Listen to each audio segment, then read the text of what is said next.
The war continued unabated from both sides. This Palestinian says she's ready to strap on an explosive device and fight.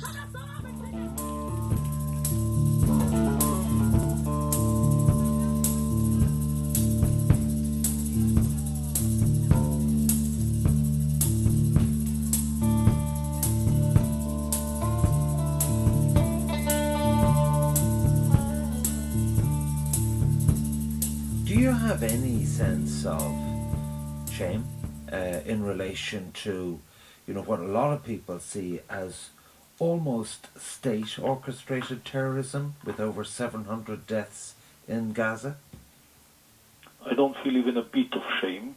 I feel a lot of pride being part of this country.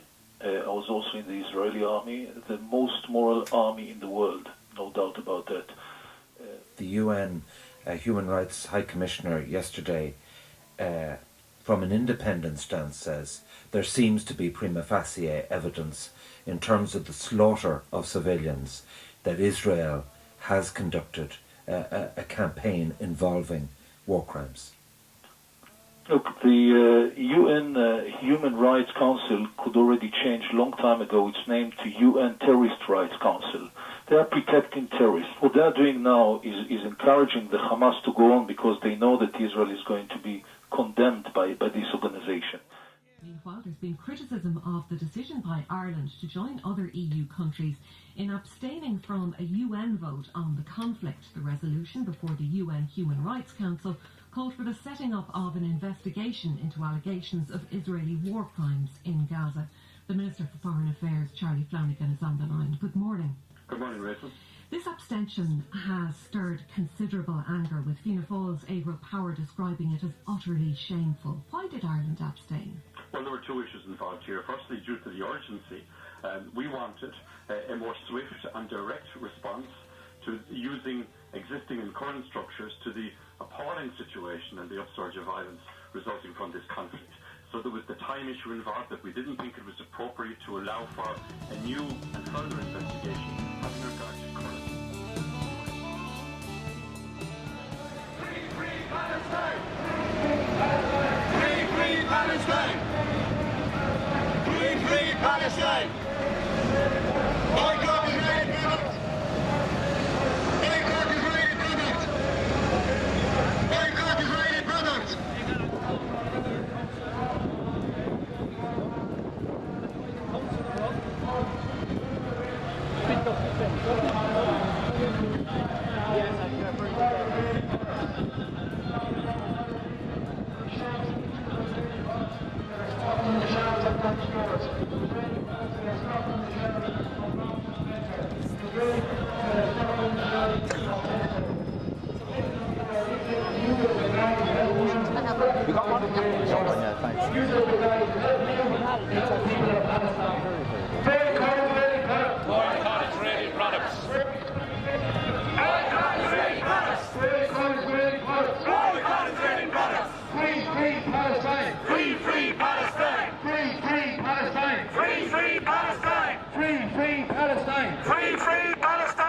Boycott Israeli products! Boycott Israeli products! Boycott Israeli products! Boycott Israeli products! Boycott Israeli products! Boycott Israeli products! The front of the march is now outside Merchants Quay, and we're asking the banner please to proceed onto the pavement just outside Merchants Quay and to gather outside Dunn Stores.